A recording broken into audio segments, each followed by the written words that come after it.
Boa noite. Hoje nós vamos abordar a questão do gozo em Jacques Lacan.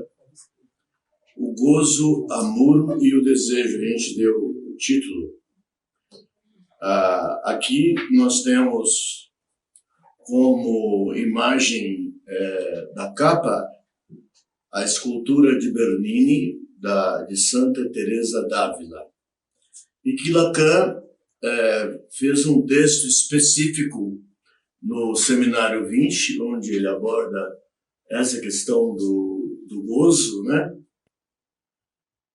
Como sendo alguma coisa que não vale nada, que é alguma coisa imprestável, sendo alguma coisa do qual eu não quero falar. Lacan começa assim: eu não quero falar sobre isso. Tá?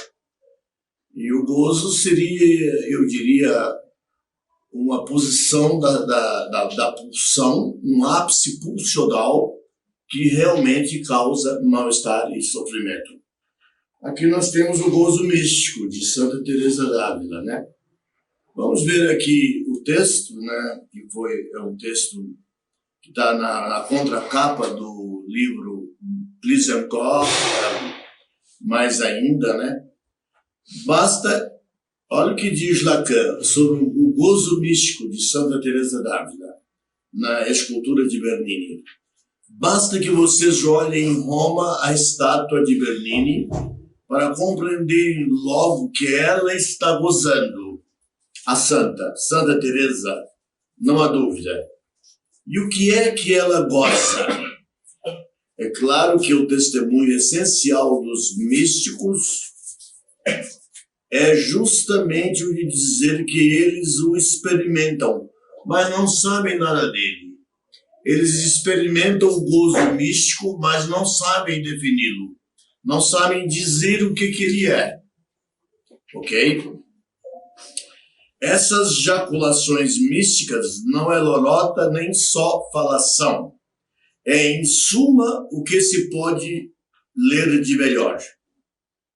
Podem pôr em rodapé, nota, acrescentar os escritos de Jacques Lacan, porque é da mesma ordem. O que se tentava no fim do século passado, isso aqui ele fala no século XX, né? No tempo de Freud, o que eles procuravam, toda sorte de gente brava no círculo de Charcot e dos outros, era carregar a mística das questões de foda. Veja que Lacan fala na relação, na sexualidade, as questões de foda. Né? Isso é o texto de Lacan, foutre em francês, né? E, enfim, não colocava como sendo um gozo puramente místico, né? Então, as questões, se vocês olharem de perto, de modo algum, não é isto. Esse gozo que se experimenta e do qual não se sabe nada, principalmente, há vários tipos de gozo, a gente vai falar, e temos o gozo feminino, o gozo da mulher. Um gozo que Lacan diz ser um gozo outro do qual nada sabemos. Nem o feminino sabe, nem o masculino sabe. Então, esse gozo que se experimenta, do qual não se sabe nada, não é ele o que nos coloca na via da existência? E por que não interpretar uma face do outro, a face de Deus, como suportada pelo gozo feminino? Lacan associa aqui a questão de Deus para afirmar, para dar firmeza a esse gozo místico mostrado na escultura de Bernini representando Santa Teresa d'Ávila. Vamos começar por Freud, né? Freud tinha um problema, as chamadas viagens frustradas a Roma. Ele ia na sua viagem e quando chegava a 170 quilômetros de Roma, ele não continuava. Freud talvez não soubesse o que se passava no seu inconsciente. Né? E ocorre em 1896 a morte de Jacob Freud. o pai de Freud. E Freud entra numa análise ajudada pelo Dr. Wilhelm Fliess, o seu amigo alemão, com o qual ele trocava cartas, havia encontros periódicos e ele trocava cartas. Eles trocaram mais de 1000 cartas. Então veja que é um acontecimento importante na vida de Freud. E ele começa esse processo de autoanálise.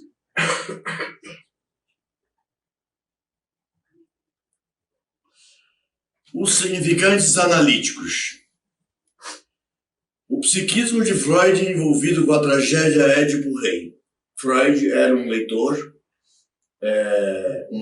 da literatura grega, especialmente das tragédias, e ele lê Édipo Rei de Sófocles, onde aqui nós temos originalmente bem escrito a questão do complexo de Édipo, a questão edipiana. Né?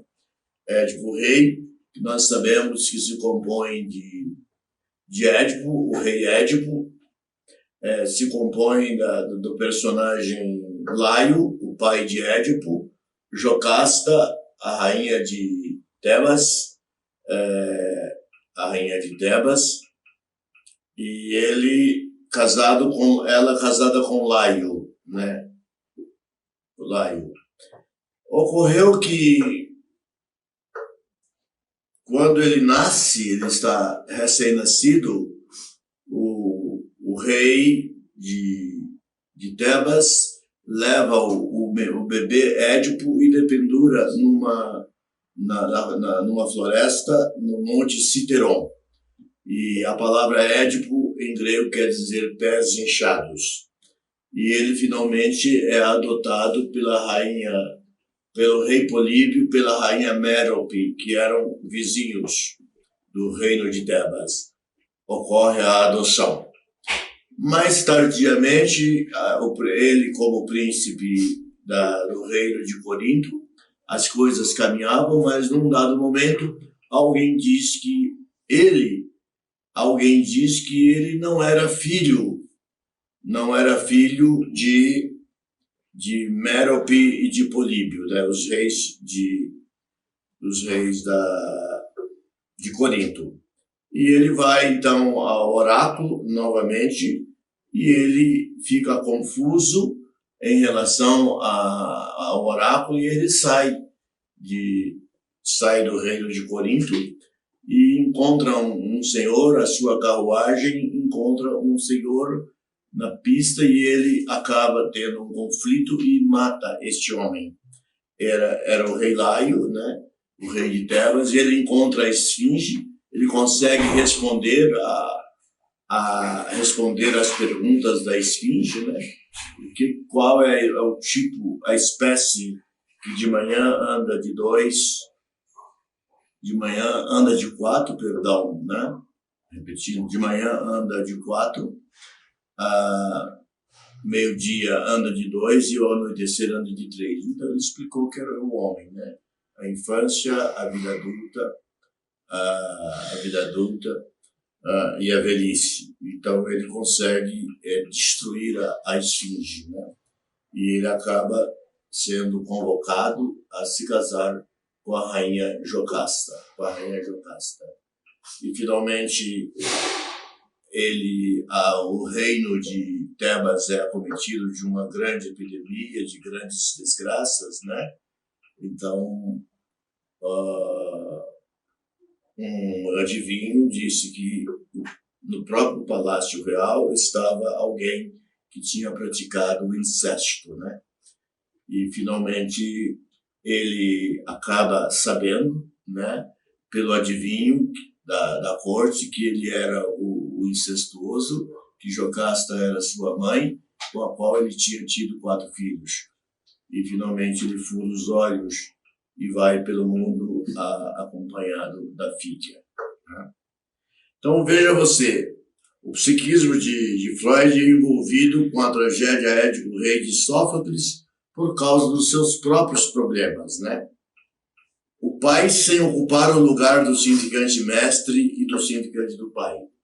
Ele não conseguia, nos sonhos dele, entrar no cemitério, ver a tumba do pai. Ele não dava conta, porque ele tinha uma culpa inconsciente em relação a esse pai, né?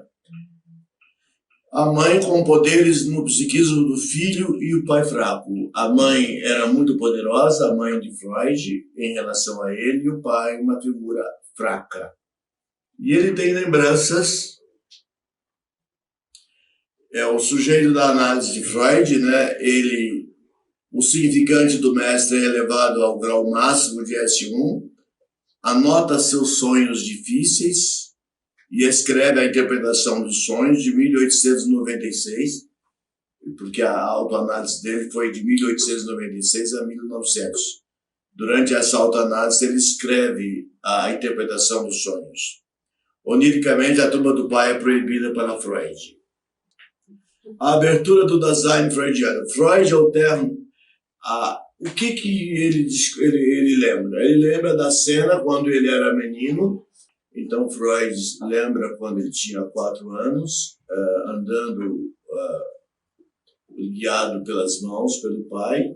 Um antissemita diz a Jacob Freud: judeu safado, saia da calçada e ande na rua, né? E ele perguntava a Freud: e o que você sentiu como menino? Ele teve vontade que o pai matasse o antissemita, né? Foi esse o desejo. Então ele introjetou um pai fraco a partir daí. Quando ele estudava as guerras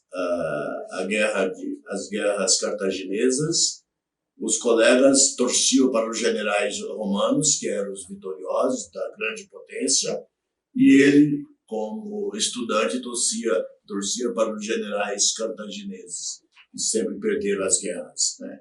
Então ele percebeu isso. Então ele faz uma análise profunda da questão dessa competição com o pai, do pai fraco, né? E ele finalmente, Freud, ao término de sua análise, ele se desconecta do trágico edipiano. Viaja para Roma em 1901. A primeira viagem, ele vai a Roma depois dessa autoanálise. Você vê como a psicanálise funciona. O próprio Freud mostrou a sua análise. Viaja para Roma com sucesso pela primeira vez em 1901 e não se desvia da cidade, chega lá. E ele permanece 21 dias, ele frequenta a Basílica de San Pietro in Vincoli. San Pietro in Vincoli quer dizer São Pedro na prisão. Vincoli é prisão em italiano. E ele descreve o Moisés de Michelangelo. Ele vai 21 dias seguidos fazer anotações sobre a estátua de Moisés de Michelangelo. Veja que ele estava em busca do nome do pai, inconscientemente buscando o nome do pai. Porque Moisés é o grande pai da nação judaica, não é isso? É a figura paterna da nação judaica. 21 dias de estudos, todo dia. E ele mais tardiamente, eu acho que a última obra da vida dele, quando ele já estava no exílio na Inglaterra, ele publica Moisés e o Monoteísmo, né? Ele escreve uma obra que é publicada quando está no exílio. Então veja você que isso virou até uma mania em Freud, né? Uma repetição intensa, 21 dias de estudos. O nome do pai nesta análise. Enfraquecido era o nome do pai. A história de Freud menino e a agressão antissemita do pai. Nós já falamos aqui, né?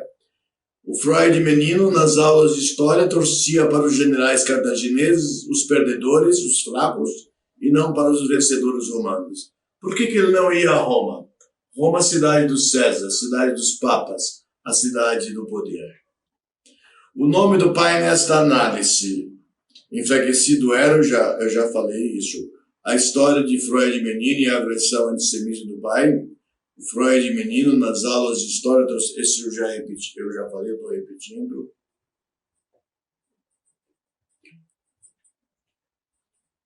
O trágico psíquico do qual Freud se livrou. Édipo, rei de Sófocles, um modelo significante de incesto nos amores infantis. Os gregos já eram advertidos sobre a alienação ao mundo materno e paterno. Neste processo, a pulsão originária da langue lacaniana começa tudo. A palavra gozo em francês é jouissance. Agora nós estamos nos referindo a alguma coisa ao escrito, ao discurso de Lacan do Seminário 20, texto de Jacques-Alain Miller. Né? Lacan afirma que a relação sexual não existe. A relação sexual não existe. Por quê? E ele ainda complementa que um vínculo não se baseia na relação sexual. Tem que ser outra coisa que não isso. O dito lacaniano é uma forma de baixar o gozo. Sim, de baixar o gozo, quando ele diz que a relação sexual não existe, e ensejar a civilização para o sujeito humano. Obviamente que ele enseja a civilização, e o mal-estar na civilização, que Freud utiliza esse termo em seus escritos, né, é um corte nas pulsões. A castração do complexo de Édipo cria um certo mal-estar no sujeito. Nós sabemos aqui, nós estudamos as histéricas, e todas elas têm algum mal-estar em relação ao seu Édipo, sua castração, que não rolou direito, enfim, algum prazer, o excesso de satisfação é cortado, o excesso de libido é cortada. E voltando ao tema genérico, né? Assim, a questão do gozo e do amor entram na cena do nosso cogito. Gozo, la jouissance, e o amor, amour em francês. A-M-O-U-R. Né? É muito importante nós sabermos isso, essa escrita, para compreendermos alguns neologismos lacanianos a respeito da questão do gozo.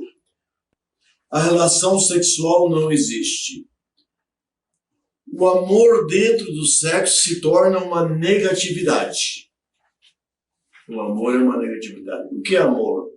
Eu andei estudando a etimologia da palavra amor e eu encontrei em algum lugar em que se fala que na língua arcaica, que deu origem às línguas europeias, amor, amors. A origem de amor vem de amors, que seria mors, morte, e amor, uma negação da morte, o amor, né? Mas o amor, ele tem sido muito confundido, ele tem se confundido com o gozo, né? Bastante com o gozo. Esse é um grande problema que nós estamos vendo na sociedade contemporânea. Essa mistura, e que não tem permitido que os casamentos durem e também tem criado muita violência na sociedade. O feminicídio é alguma coisa relacionada ao gozo. O próprio Platão, no livro O Fedro, em que há um diálogo entre Fedro e Sócrates, eles colocam que o amor deve ser moderado. Uma pessoa deve amar alguém que não o ama. Se cada um ama quem não ama, obviamente os dois serão amados, né? Então ele coloca que se deve ter moderação na questão do amor, no Fedro, né? Isso na medida em que é o eros, em amor em grego, e ele coloca no Fedro que do eros nasce a filosofia. A filosofia nasce do eros, né? E o eros deve ser uma coisa moderada, né? Havia o erasta, o amante, o mais velho, o erômeno, o mais jovem, né? Eles entregavam os filhos de 15 anos a um erasta para ensinar a filosofia, a política, a guerra, ser guerreiro, etc. E podemos dizer que o amor não existe com a relação sexual. A relação sexual existente é um quanto de gozo que precisa ser marcado pelo significante. Quando o bebê nasce, ele entra no mundo que se chama da langue, a língua, né?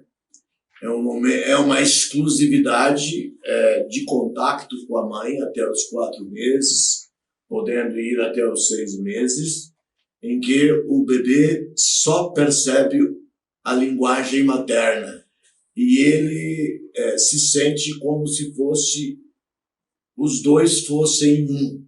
Os dois fossem um. Isso é um gozo necessário para a sobrevivência do bebê. E os dois se comportam como aquilo que chama dia de primeira, ou o um da langue. O pai, a figura paterna, está lá.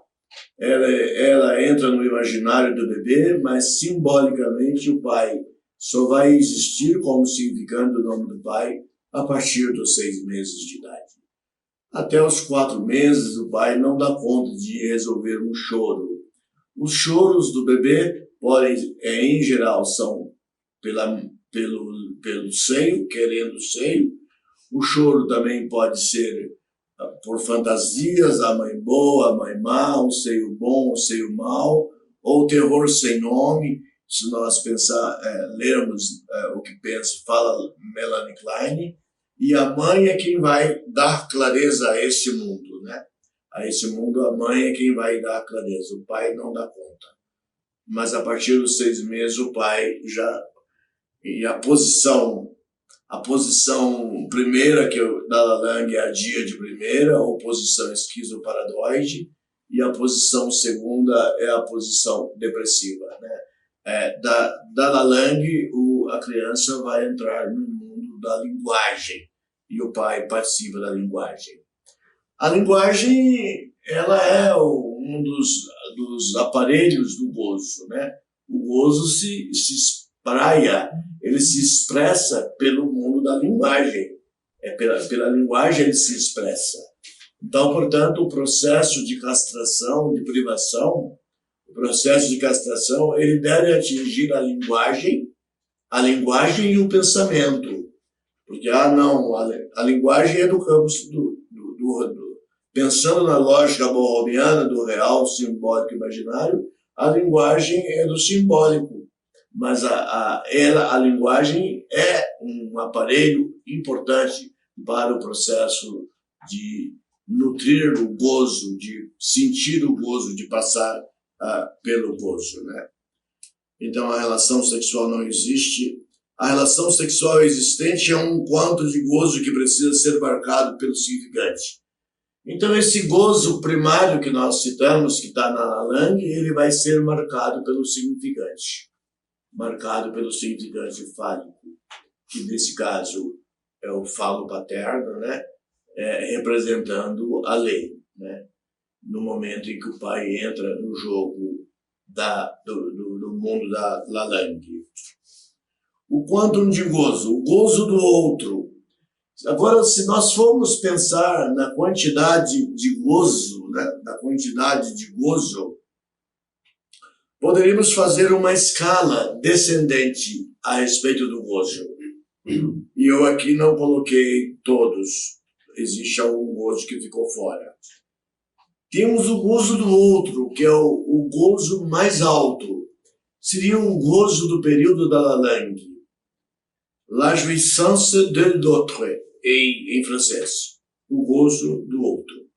Eu coloquei essas expressões francesas porque existem alguns neologismos lacanianos que, se não, eu tive que ler o texto em francês para compreender alguns neologismos realizados por Lacan. Descendo, então se corta uma quantidade de gozo.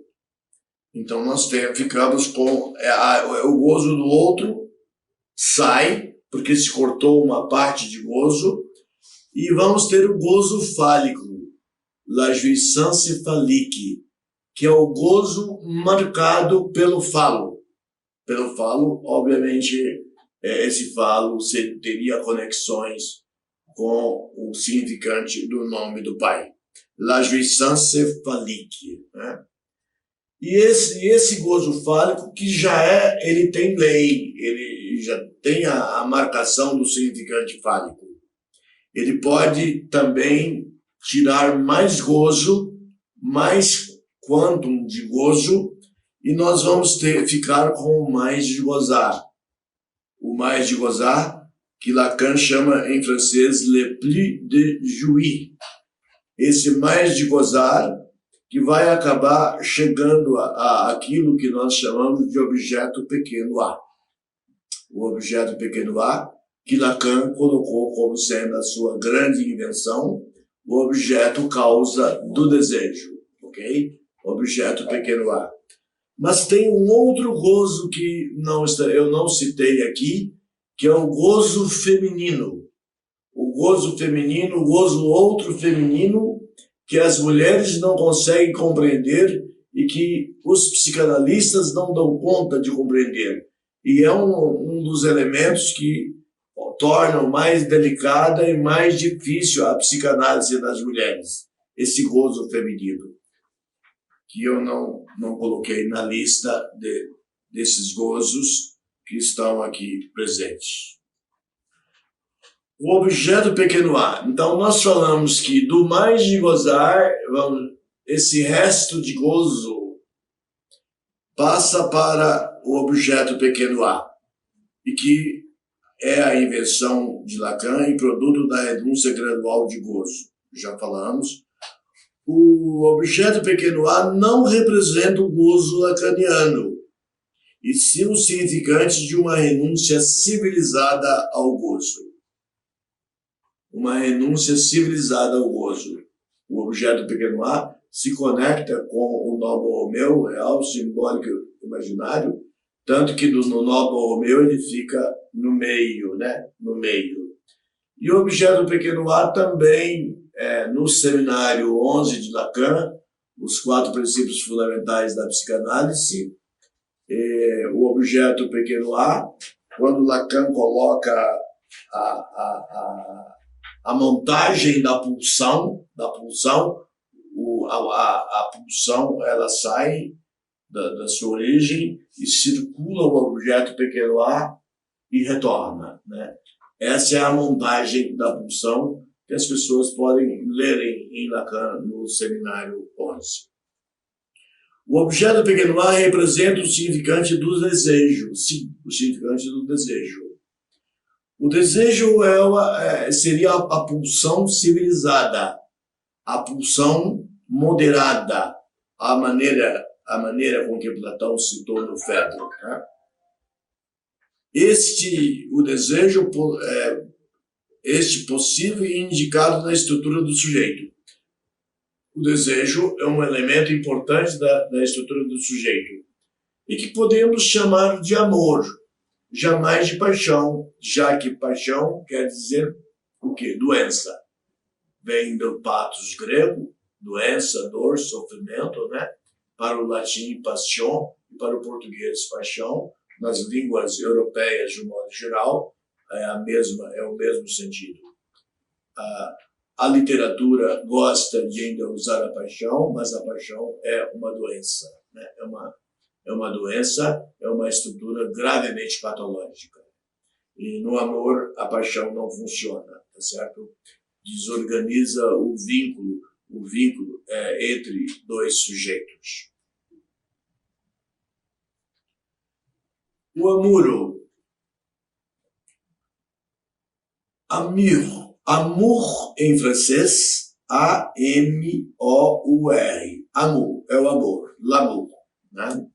E Lacan, fazendo chacota daqueles que endeusa a palavra amor, ele criou a palavra amour em francês. Amour. Muro. Seria o A que antecede a palavra muro, derivado do francês. Amour. Que seria, obviamente, alguma coisa, Lacan não explica claramente, O amuro seria um muro que vem bloquear o gozo, para que o sujeito possa vivenciar um desejo, a sua estrutura de desejo ético. Amir.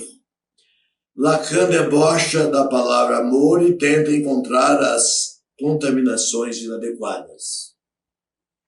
Interpreta Lacan dizendo que amor é uma barreira para o fluxo de gozo e a concretização de um sujeito do desejo. A palavra amir. Amir, o amuro. Né? O que o amuro produz? O amuro. Não quero saber de nada disso. Lacan começa o capítulo do Encore, do livro 20, né, do Seminário 20, ou Seminário Livro 20, mais ainda, ele começa dizendo, não quero saber nada disso, no capítulo 1. Não quero saber nada do gozo. É o que uma boa parte da humanidade faz. O super-eu tem uma ligação muito grande com o gozo. Lacan fala no eu G, que é o eu inconsciente, eu moi, o eu da vida cotidiana, fala do ideal do eu e fala do super-eu. O super-eu é destrutivo, é aquele que ordena ao sujeito para gozar, né? Goza. E Lacan escreve a palavra goza com ponto de exclamação no seu texto, né? Então, o super-eu está ligado à questão do gozo, né? do gozo lacaniano, no sentido que nós discutimos. Não repito mais, não quero saber de nada disso, como advertiu Lacan. Ele escreve a frase, não quero saber nada disso, não quero saber do gozo, na introdução várias vezes, mas ele avança quando entra em outros capítulos, né? Ainda o que o amor traz? O gozo é uma instância negativa. O gozo não serve para nada. Essa é uma frase de Lacan. Pode colocar o nome de Lacan. Ele diz, o gozo não serve para nada. Ele só gera sofrimento. Existe alguma coisa na sexualidade, algum acontecimento sexual, uma relação sexual que não existe, mas é alguma coisa que não serve para nada. Porque, voltamos, o amor, o desejo com moderação, que sejam modulados pela razão suficiente, né? E o amor de dois não forma um. Isso é importante, porque há uma ideia do um quando se tem uma história de amor, né? Se tornar um, já que o objeto do desejo e do amor é derivado de uma estrutura narcísica saudável. Lacan deixa bem claro que o amor, o desejo, é uma estrutura narcísica, não narcisista.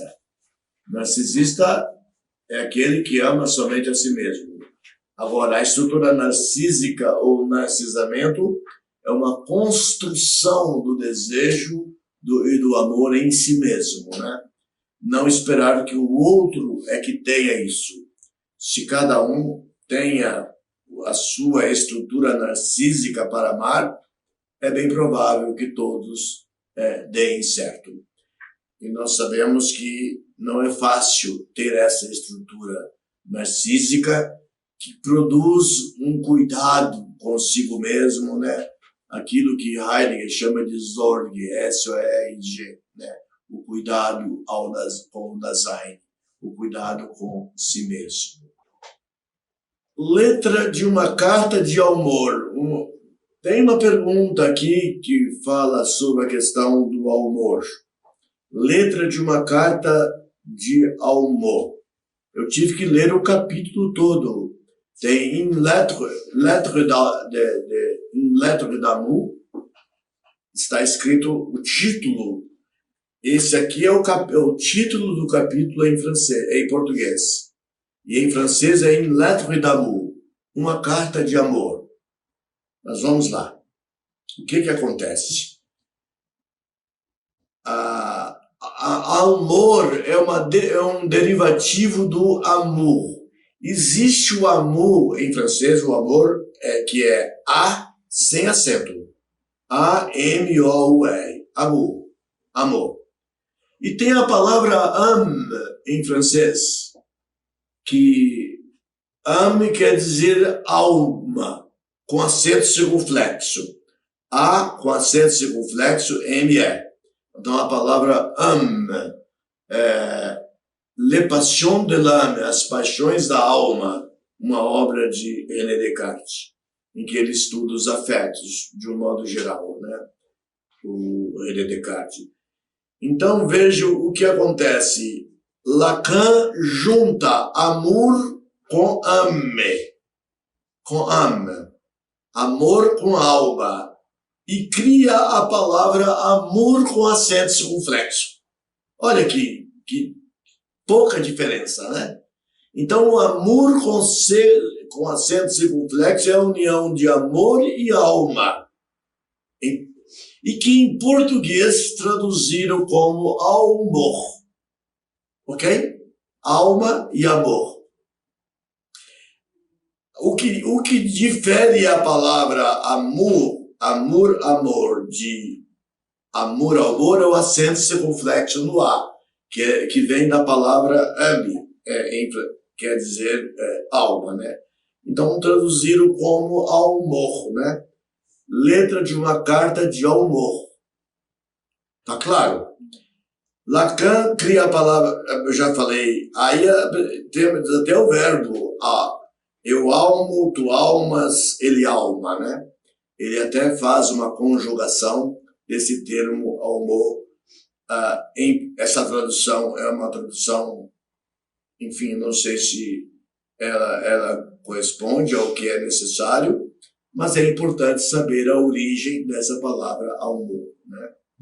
Que na verdade é uma brincadeira de Lacan com a questão do amor, né? E com a questão do gozo, né? Então, tá claro, isso é uma coisa complicada, são neologismos lacanianos, e que eu tive que ler o capítulo inteiro em língua francesa para conseguir compreender esse amor com acento circunflexo que é o amor da língua portuguesa. Vamos lá? Nós dois somos um só. Isso não existe. Isso é gozo.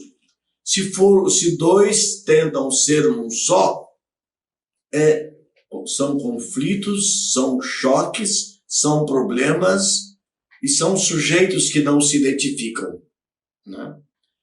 Todo mundo sabe com certeza que jamais aconteceu que dois sejam um só. Ele disse que isso não aconteceu.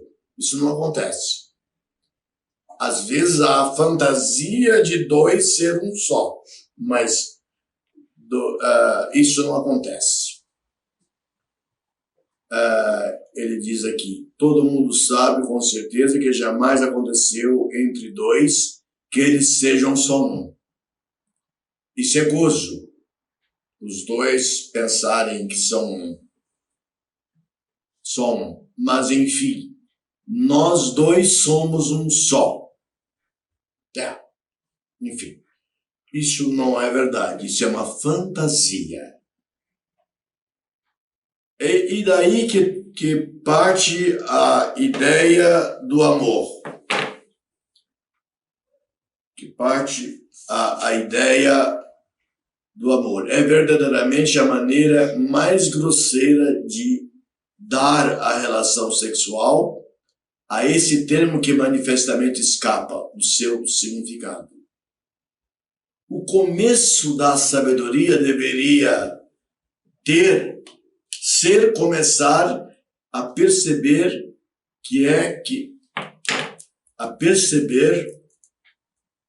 deixa eu colocar outros óculos. O começo da sabedoria deveria começar a perceber que é nisso que o velho pai Freud rompeu caminhos. Foi daí que parti, fala Lacan, pois isto a mim mesmo me tocou um pouquinho. Aliás, poderia tocar qualquer um, não é? Ao perceber que o amor, se é verdade que ele tem relação com um, não tem relação com um. Não faz ninguém sair de si mesmo. Ele está dizendo a visão lacaniana, que o amor não é um e não faz ninguém sair de si mesmo. Se é isto, só isto, nada mais do que isto, que Freud disse ao introduzir a função do amor narcísico. Amor narcísico construído por um sujeito, por um eu, um eu G bem estruturados, né? O amor narcísico. Não é o amor narcisista, que é outro conceito. O amor narcisista é patológico. O amor narcísico, o narcisamento, uma palavra usada por François Dolto para falar sobre a questão do sujeito do bebê, né? Então, amor narcísico ou narcisamento são coisas positivas. Todo mundo sentiu que o problema é de como é que pode haver um amor por outro. Esse de que todo mundo tem a boca cheia, né? Lacan está fazendo um pouco de chacota. Esse de que todo mundo tem a boca cheia, eu sou com a pessoa que escolhi, com o objeto que escolhi para o meu eros, né? Esse de que todo mundo tem a boca cheia é primeiro da natureza dessa miragem do que a gente acredita ser. Então ele chama que 2 virando 1 é uma miragem, é uma fantasia, e isso, na verdade, não acontece. Então nós temos na clínica psicanalítica bastante sujeitos que acusam, que colocam a culpa toda da sua tragédia amorosa no outro, no objeto, e não a pessoa não assume a sua parte, a sua responsabilidade. Então é importante que a gente tenha isso em mente, né? Que o sujeito analítico deve assumir a sua responsabilidade de que ele não construiu um amor narcísico adequado em si mesmo e que as coisas deram errado. Ok? Então eu fico por aqui. O amor é um tema inescapável em todas as instâncias. Na psicanálise, quase todos os conceitos são convocados para falar do amor. O narcisismo, o édipo, o desejo, o gozo, a pulsão, a não relação sexual, o objeto, o grande outro, os afetos, a transferência, entre outros. Mas o amor leva sempre a um certo fracasso, pois há nele algo de irrealizável. O senhor poderia comentar a frase de Lacan: o amor é dar o que não se tem a alguém que não o quer? Perfeito. A pergunta tem muitas afirmações que acho que todo mundo compreende, né? E ele quer que eu acabe explicando a questão do amar é dar alguma coisa a alguém que não quer. Isso, não é isso? Nós sabemos que o amor é uma falta, é do sujeito da falta a ser, é da castração. Quando eu falei naquele processo descendente da pulsão, né, passando da pulsão do outro para o gozo do outro, para a pulsão do outro, para a pulsão fálica, para o mais de gozar, nós estamos fazendo a castração e criando a falta, o sujeito da falta. Então, o amor é alguma coisa irrealizável. Essa frase de Lacan quer dizer que o amor é irrealizável e que ele é constituído, ele se constitui se existe a falta, o sujeito da falta, não é isso? Dar a alguém alguma coisa a quem não quer. É a realização de um vínculo que é impossível, né? É impossível, mas ele se torna possível porque o desejo não é infinito. A estrutura do desejo não é infinita. Porque se for infinito é gozo, né? Um exemplo de amor infinito é aquele que pratica feminicídio, né? Ele está praticando o amor gozante, gozoso infinito. Então, acho que era isso que eu queria dizer. E na mesma pergunta ainda coloca: e termos cunhados por ele como amódio, amor, amuro, que também colocam uma impossibilidade no amor?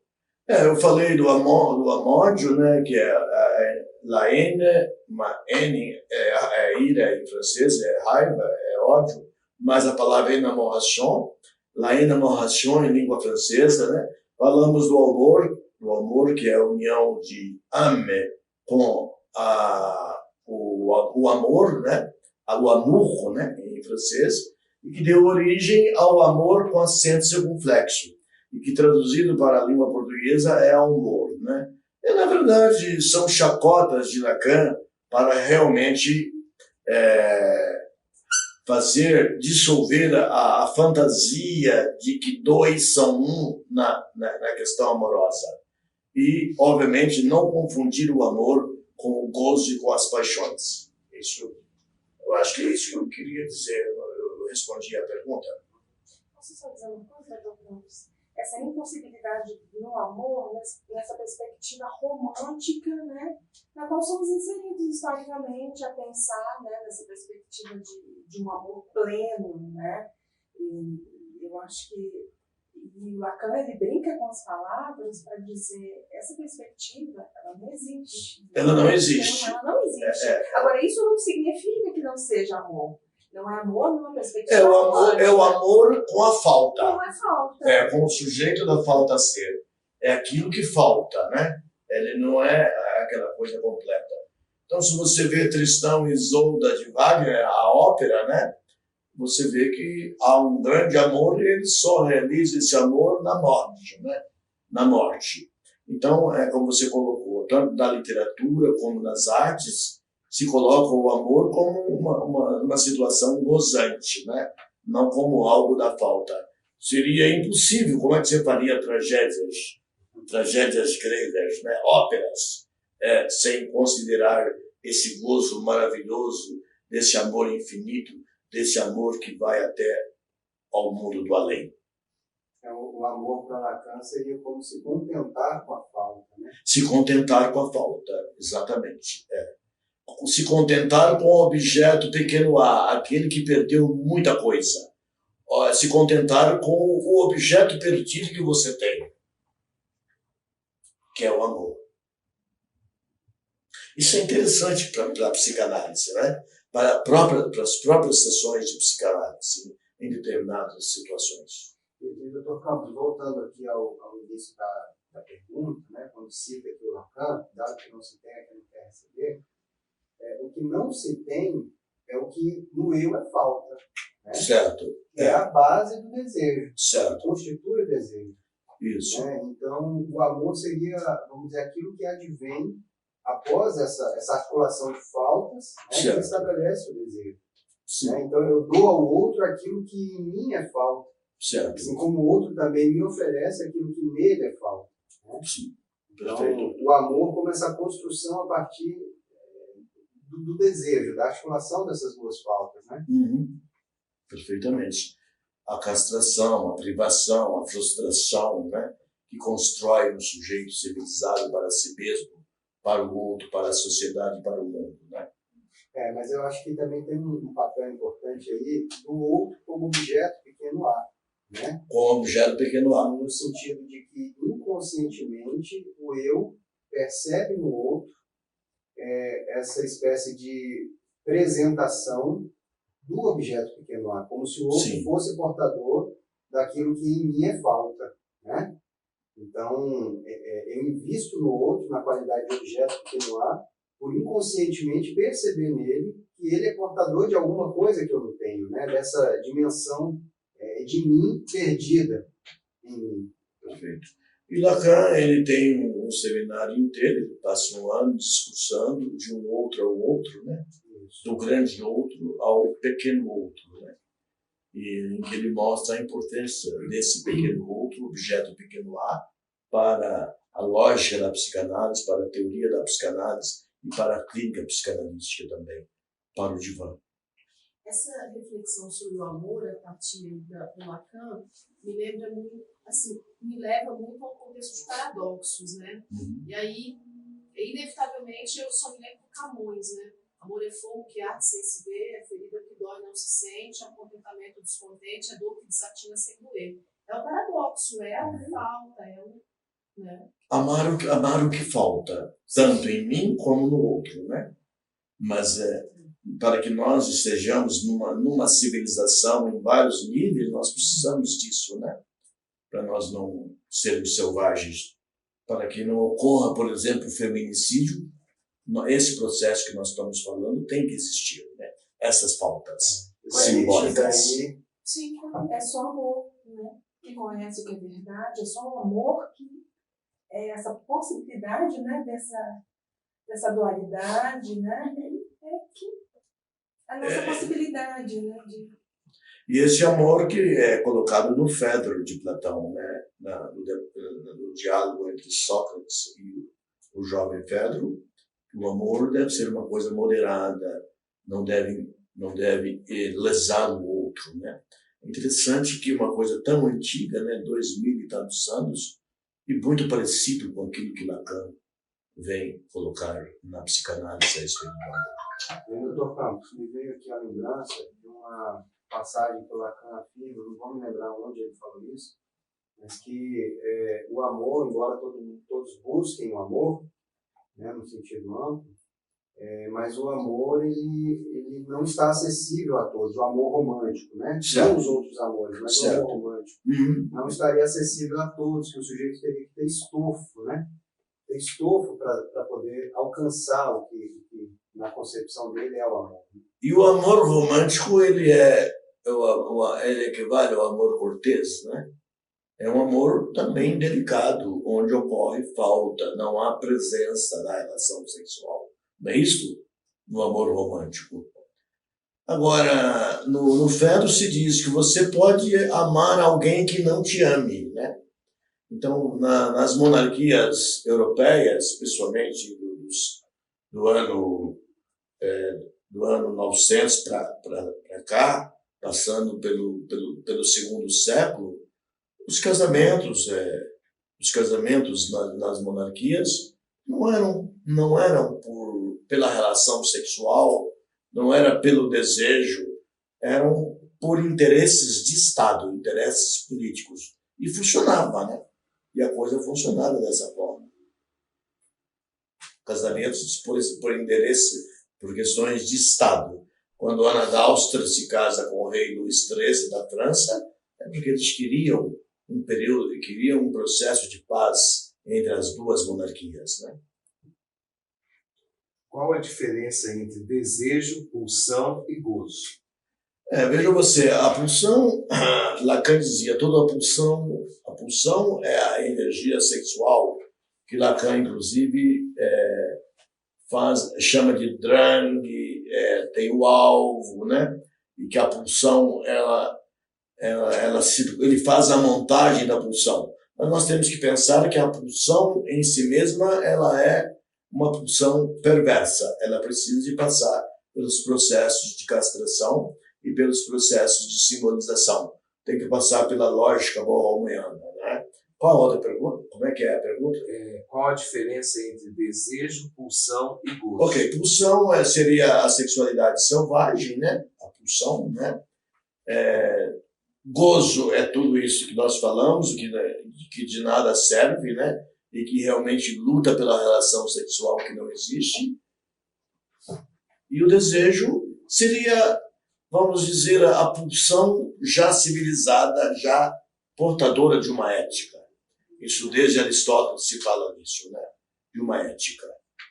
A ética aristotélica já toca nesse assunto. Que o desejo é a civilização humana da sexualidade. Posso? E pode chamar-se de libido, desejo em alemão, né? Pode chamar de désir em francês, desejo. Genuss em alemão também, né? A palavra desejo, ela existe em várias línguas. Porque tem uma relação com o gozo, né? Que é uma das perguntas, quando o senhor começou a ler sobre o gozo místico. Sim. Né? Em vários momentos eu comecei a pensar se o gozo, se ele não tem uma ordem do real que opera. Sobretudo quando eu penso nas análises, né? No momento da análise, quando tem algo que volta, que impede a análise de continuar, esse mecanismo de repetição que parece um gozo, né? Mas que a gente não sabe onde está. Realmente. Se existe algo dessa ordem do real. Concordo que a questão do real e junto com o gozo, e essa repetição, né? Ocorrendo a repetição frequente durante o processo gozoso, né? O processo para o sujeito gozante, é óbvio que ele precisa de passar pelo processo analítico, né? O mesmo pelo qual passa o bebê, né? O bebê saindo da Lalang, da posição esquizoparanoide, ele entra na posição depressiva, ele entra do mundo do pai, né? E obviamente ele vai organizando isso para evitar esse gozo que volta, que incomoda o sujeito. Lacan, no Seminário 20, afirma que nada força ninguém a gozar, senão o superego. O superego é o imperativo do gozo, goza. De que maneira isso ocorre no psiquismo do indivíduo? Porque o aparelho psíquico de Lacan é o eu-moi, esse eu mais cotidiano, o eu-G, o eu-JE. O super-eu é o sur-moi, em francês, e o ideal de moi, o ideal do eu. O super-eu é tirânico, ele ordena que o sujeito goze, goza. Lacan escreve, inclusive, com pontos de exclamação, esse goza, né? Esse goza. E o ideal do eu é aquele que não está mais vinculado ao gozo, que escolhe as boas coisas, né? Que está no campo ético, né? No campo ético do sujeito, ou na ética da psicanálise, que não é uma ética qualquer, é a ética da própria psicanálise. Ok? O que o gozo tem a ver com o prazer sexual? O gozo tem alguma relação com o prazer sexual, mas ele gera muito sofrimento, né? Muita dor e sofrimento. E é aquilo que Lacan diz, não vale nada, não presta para nada. Não quero mais falar disso, não tem nenhum valor. É alguma coisa que se deve jogar fora. A gente pode considerar que o prazer, na verdade, é um gozo bem dimensionado, né? Certo. E o que excede esse ponto bem dimensionado, que passa desse ponto, que transborda, seria um gozo nocivo, aquele gozo que traz angústia, traz sofrimento, né? O gozo da repetição, o gozo do imperativo, do grande outro tirânico, não é isso? Sim. Então, nesse sentido, o prazer seria uma espécie de barreira, de proteção contra o próprio gozo, né? Sim, perfeito. Nós temos o super-eu, né, o sur-moi, que ordena que o sujeito goze, né? O super-eu, ele deve ser o foco da psicanálise, né? Ele deve ser o foco do discurso analítico. É muito importante que o discurso analítico pense no super-eu, no sur-moi, lacaniano, né? Freud, quando criou o aparelho psíquico, ele criou o Iberich, criou o Ich, o eu em alemão, né? Criou o Iberich, o super-eu, mas tanto o bom como o mal estavam juntos, né? E o es, e o isso, né? O isso que traduziram na primeira tradução da obra de Freud virou id, né? Isso seria a corporeidade onde está a pulsão selvagem, né? A pulsão selvagem se encontra. E Lacan não separou o super-eu do ideal do eu. Freud não separou. mas Lacan separou. Por qual razão os franceses chamam o orgasmo de a pequena morte? Isso, la petite mort, né? Isso existe na linguagem, na língua popular francesa, né? Mas que Lacan nunca se interessou por essa expressão, né? Mas nós sabemos que a sexualidade ela está ligada, ela tem duas pulsões simbólicas: a pulsão de vida, o Lebenstrieb, e a pulsão de morte, o Todestrieb, né? Então são duas pulsões que devem ser simbolizadas, e a morte está presente na questão, vamos dizer, da sexualidade, de uma sexualidade bem dosada, bem civilizada, bem simbolizada. É possível existir um sujeito sem gozo? Sim, eu acho que é possível existir um sujeito sem gozo, né? Esse é um ideal que a psicanálise pensa, né? Que a filosofia platônica pensa, e que muitos pensadores, o sujeito sem gozo, né? Mas é um trabalho muito grande na estruturação do sujeito na infância, e na vida adulta também é um trabalho muito grande ser completamente desprovido de gozo, porque restos a gente sempre encontra no sujeito, restos de gozo. Podemos considerar o gozo como manifestação de pulsões sexuais não castradas? Sim, ele é a manifestação de pulsões sexuais selvagens, que não passaram pelo processo do significante, ou seja, significante número 1, do S1, o significante do mestre ou significante do nome do pai. Sim, com certeza. Gozo e desejo são polos opostos? Sempre, ou é possível haver gozo no desejo? Não, são polos que não se encontram, né? Porque o desejo seria a pulsão civilizada, né? Com todos os processos que a gente tem comentado, civilizatórios, e o gozo é a pulsão selvagem, né? É a pulsão que não passou pelo processo civilizatório e não tem um encontro entre o gozo e o desejo. São processos excludentes, né? Eu lembro de uma expressão que uma vez o senhor usou, de que o desejo seria o gozo encapsulado pela lei. Pode ser, também. Então, a substância de gozo revestida pelas bordas da lei, né? Pela certo. castração. Perfeito. Então, o desejo seria um gozo bem dimensionado. Bem dimensionado, castrado e com a lei do mestre, significando do nome do pai, né? Tem que ter a lei. E esse próprio significado do nome do pai, que representa o outro ao qual se aliena o sujeito, a criança, ele mesmo também tem que ser castrado, né? Ele não pode ter gozo. Mas poderia explicar a afirmação de Lacan de que a angústia é o gozo do grande outro? A angústia, ele cita o grande outro na angústia como sendo o inconsciente, né? Inconsciente, que é um elemento importante, uma estrutura importante na psicanálise, né? E onde está a origem da angústia, né? Não se sabe, as pessoas às vezes não sabem de onde vem a sua angústia, né? O próprio Søren Kierkegaard, que escreveu o conceito de angústia, ele não sabia de onde vinha a angústia dele, né? Mas analisando, lendo, a gente consegue compreender. E a angústia, normalmente, ela está ligada a processos do inconsciente. A angústia, com certeza. E o grande outro é o sujeito do inconsciente, né? Outro. Por qual razão o gozo feminino é inacessível? Não se sabe.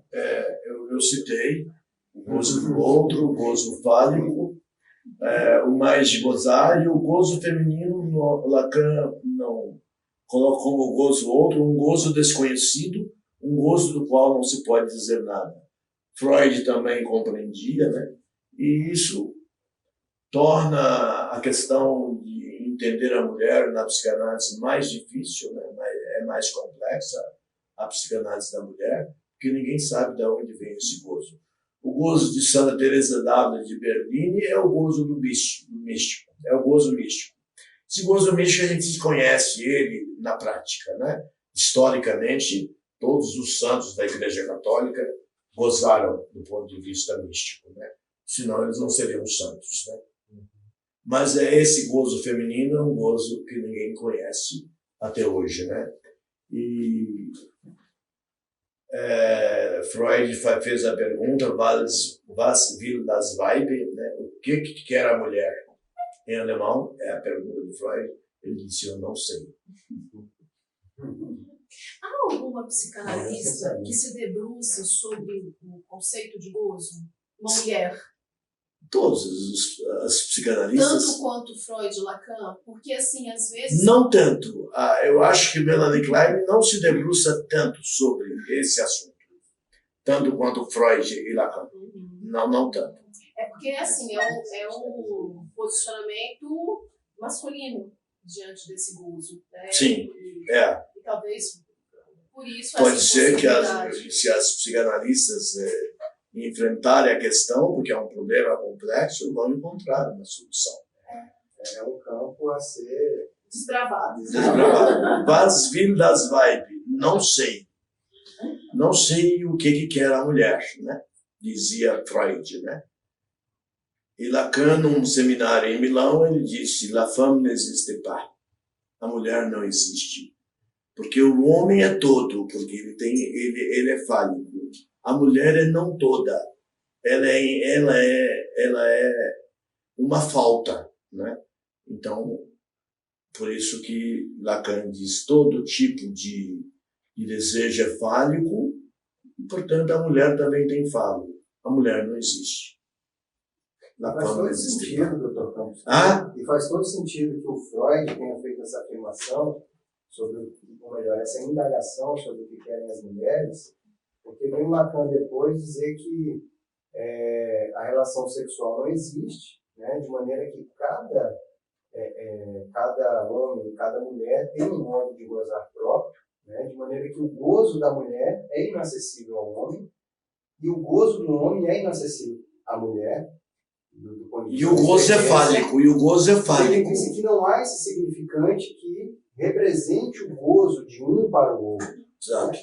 Então a indagação de Freud faz todo sentido. Was will das Weib, em alemão. E ele começou estudando a mulher, a histeria, não é? Todo o trabalho dele foi em cima do feminino, não foi? Em grande parte foi. Mais alguma? Não. Podem discutir, colocar questões, dúvidas, que a gente fica com muita dúvida na cabeça, né? Eu gostei do método, vocês gostaram? Bom, a metodologia tornou nossos encontros mais ativos, mais participativos. Eu achei bacana. Gostei bastante muito. Fala. A gente pode considerar que no adulto a existência do gozo, a pulsação do gozo, sinalizaria uma insuficiência de sentido na linguagem escrita naquele sujeito? Sim, claro. Claro que a pulsação do gozo é uma insuficiência de sentido, né? Na escrita daquele sujeito, né? Nós não poderíamos botar na linguagem, não, porque a linguagem é parte do aparelhamento do gozo, né? Mas a linguagem ela é castrada também, assim como o pensamento é castrado, o sujeito é castrado, o cogito é castrado. O Lacan ele faz aquela brincadeira de homofonia da jouissance como gozo. Sim. E jouissance como o sentido que eu escutei, né? Não tem essa homofonia? Tem jouissance. Jouissance como jouissance, o sentido. Sans como sentido, né? Isso. Sans. Jouissance. Eu escutei. sei. É o sentido do gozo. Seria mais ou menos o sentido de gozar, né? Sim. São as brincadeiras de Lacan com as palavras, né? Com os conceitos. Mais perguntas? Discussão, opinião, porque ninguém tem resposta para tudo.